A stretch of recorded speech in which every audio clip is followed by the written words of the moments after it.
President did not indicate what he wants to do to reduce cost of living. If you look at fuel global prices, fuel has reduced by 5.68%. The President, Madam Speaker, never mentioned about fuel. When he was being elected, he was elected on a premise to lower the cost of living and more so fuel. The President was mute on this, Madam Speaker.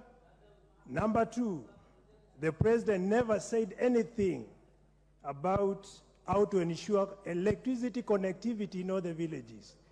Madam Speaker, so many villages are really crying to have connectivity of electricity, considering their taxpayers. The President never said anything on this. Number three, the President talked about job creation, Madam Speaker.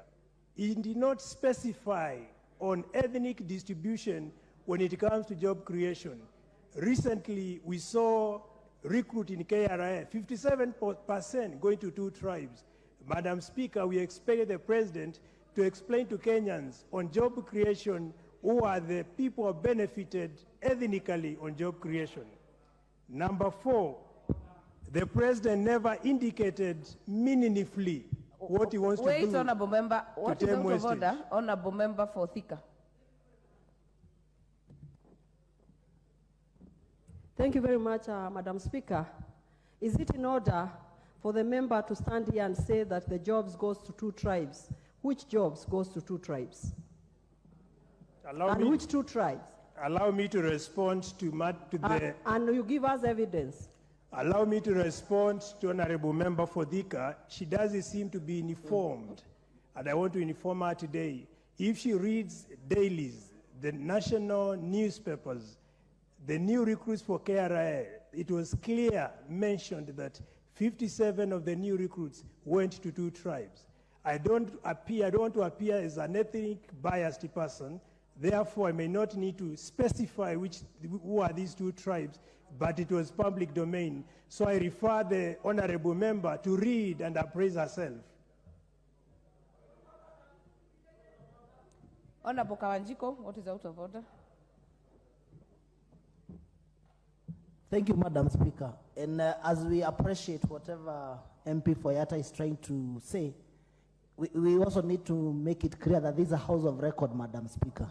And the moment that you say that the job opportunities went to 2 tribes, the member Foyata should be able to substantiate and say that this and this tribe, depending on whichever records that he has, that the position went to the only 2 tribes. So it's not in order for him to make lies in front of this house, Madam Speaker. Order, Honorable Kawanjiko. You know, they're intercepting my speech. Order, Honorable Basil. Order.